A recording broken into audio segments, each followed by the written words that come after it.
শুধু একটা গর্ত ছিল। হ্যাঁ, এখানেই আমরা বাথরুম করি। তো এখানেই সবাই প্রস্রাব করে? হ্যাঁ। এতগুলো জন্ম দিতে গিয়ে নিশ্চয়ই কষ্ট পেয়েছেন। হ্যাঁ, সে কষ্ট হবে না? প্রথম দিকে খুব কষ্ট হয়েছে, কারণ তখন ভালো ব্যবস্থা ছিল না। আমার প্রথম দিকের ছেলেমেয়েরা বাড়িতেই হয়েছে, কারণ আমার তো তখন টাকা পয়সা ছিল না, তাই সবাই বাড়িতেই হয়েছে, কারণ তখনকার দিনে এটাই একমাত্র উপায় ছিল। তারপর ধীরে ধীরে লোকেরা যখন আমার কথা জানতে পারলো, আমাকে সাহায্য করতে এগিয়ে এলো সবাই।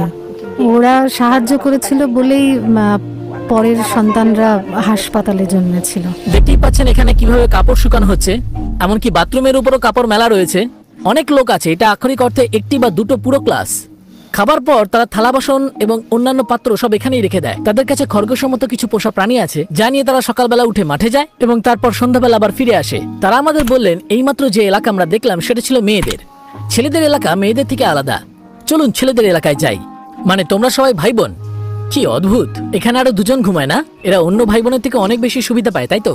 ওকে, প্রতি বিছানায় দুটো করে বাচ্চা। এইখানে আরো 4 জন ঘুমায়। এই জায়গাটাতে তারা বাড়ির সমস্ত নোংরা আবর্জনাগুলি ফেলায়, পরে গাড়িতে করে নিয়ে গিয়ে এগুলো ফেলে দিয়ে আসে। উপরে রয়েছে জলের ট্যাঙ্ক। বাপরে, কত বড় এটা! ও এখানে জল ভরার জন্য দেখতে পাচ্ছি 3টে ট্যাপও রয়েছে।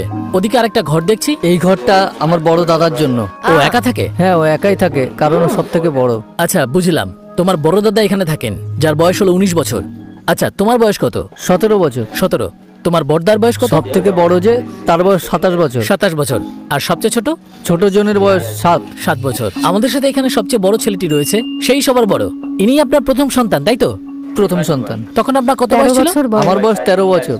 13? হ্যাঁ। প্রথমবারে কি একটা বাচ্চা হয়েছিল নাকি একসাথে অনেকগুলো হয়েছিল? প্রথমবার ওনার একসাথে 3টে সন্তান হয়েছিল। 3 জন? হ্যাঁ। আমার 12 বছর বয়সে একটা বোন আছে, আর সেই বয়সে উনি 3টে বাচ্চা জন্ম দিয়েছিলেন। এটা আরেকটা রুম, তার মানে এখানে আরো 4 জন ঘুমায়। দেখা প্রায় শেষ হয়ে আসছে মনে হয়। সব ভাই বোন কি এখানেই থাকে নাকি কিছু বাইরে আছে?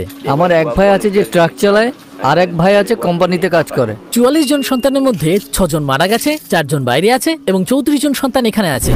আমরা এখন সবচেয়ে সেরা রুমটাতে প্রবেশ করলাম, যেটি 27 বছর বয়সী সবচেয়ে বড় জনের রুম। তিনি কাজ করেন এবং আপনি দেখতে পাচ্ছেন তার রুমটি বেশ সুন্দর। ওখানে তার জামাকাপড় ঝুলছে, হ্যাঁ, সব ওরই জিনিস। আর এদিকে জুতো ঝোলানো আছে।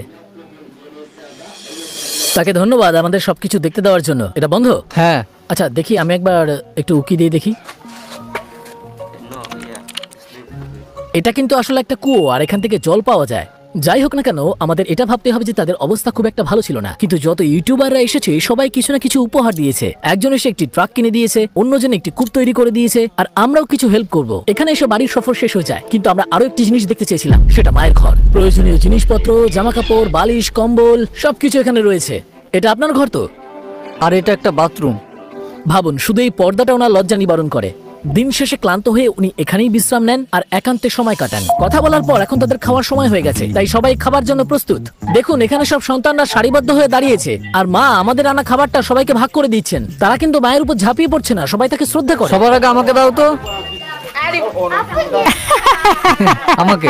আমার কাছে এটি সত্যি একটি সুন্দর গল্পের মতো মনে হয়েছে। গল্পটা কষ্টের, কিন্তু তবু অনেক সুন্দর। দেখুন, আমি এই ধরনের গল্পগুলো নিয়ে সবসময় খুবই আবেগপ্রবণ হয়ে পড়ি, আর আজকের দিনটাও তার থেকে আলাদা হবে না। তাছাড়া উনি কখনোই ওনার সন্তানদের পরিত্যাগ করার কথা ভাবেননি, কারণ উনি যদি সেটা করতেন তবে উনি ওনারই নিজের একটি অংশকে ত্যাগ করতেন। অবশ্যই তার মা তাকে ত্যাগ করেছিলেন, আর সেই একই কাজ তিনি তার বাচ্চাদের সাথে করলে সেটা খারাপ হতো। আর সেই ভয়াল স্মৃতি হয়তো তাকে এমনটা করতে বাধা দিয়েছে। সমস্ত বাচ্চারা ঘরটিকে সচল রাখতে সহযোগিতা করে। যখন তার কাছে টাকা থাকে না, তখন সে সবাইকে জড়ো করে এবং তাদের বলে আজ আমরা খেতে পাবো না, এবং এটা মনে হয় যে তাদের কাছে কিছুই নেই, কিন্তু একই সাথে তাদের কাছে সব ভাই বোনের ভালোবাসা আছে। সবাইকে মা দিবসের শুভেচ্ছা।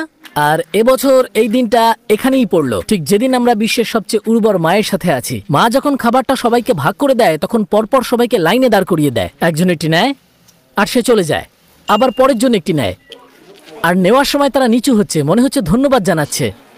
সবাই লাইন করে দাঁড়াও, পরপর একজন একজন করে এসো। দুটো? হ্যাঁ, দুটো। সে আমার সাথে চালাকি করছে। দুষ্টুমি না করে শান্ত হয়ে দাঁড়াও তো। ঠিক ক্যাম্পে যেরকম হয় এখানেও ব্যাপারটা সেরকমই ছিল। আপনি আপনার খাবার একবার নিয়ে নিলেন, তারপর আবার লাইনের শেষে চলে গেলেন, যাতে আবারও তিনি খাবার নিতে পারেন। এই একজনের কাছে ইতিমধ্যেই রুটি আছে, কিন্তু দেখুন সে কোথায় আছে, লাইনে আছে এবং লাইনে দাঁড়িয়ে সে খেতে থাকে। ঠিক আছে, এবার আমরা একটা দারুণ জিনিস করতে যাচ্ছি। আমাদের এখানে বিশ্বের সেরা দলের জার্সি রয়েছে। আমি 30টির মতো পেয়েছি, এগুলো সব গত বছরে, কিন্তু তাও ভালো। আমাদের কাছে ভালোগুলি পাওয়ার মতো বাজেট নেই এবং আমরা সেগুলি সবার কাছে বিতরণ করতে যাচ্ছি। আমরা জার্সিগুলো সাথে নিলাম আর সেগুলো দিতে গেলাম। বার্সা হ্যাঁ, চাই তো? হ্যাঁ, এই নাও। আমাকে একটা দাও। আমাকে একটা দাও। আমাকেও তো একটা দেবে। এদিকে দেখে না না, এখানে সব আলাদা আলাদা মাপের আছে। এই গিফটটা আমার বন্ধু দিয়েছে। আমি শীঘ্রই কাতালোনিয়া ঘুরতে যাব। ঠিক আছে, আমরা তাদের জার্সি দিয়ে দিলাম, কিন্তু কেউ কেউ দুটো করে জার্সি রেখে দিয়েছিল, তাই ইতিমধ্যেই তাদের মধ্যে ঝগড়া শুরু হয়ে গেছে। কর্মফল কাকে বলে একদম লাইভ দেখুন। এটা একটা বাস্তব উদাহরণ। আমি 35টার মধ্যে 30টা টি শার্ট নিয়ে এসেছিলাম, মানে 5টা কম থাকার কথা, কিন্তু দেখুন এখানে 60 ছাড়া 5 জনেরও বেশি মানুষ আছে। মানে বেশ কয়েকজন আছে যারা দুটো করে নিয়েছে।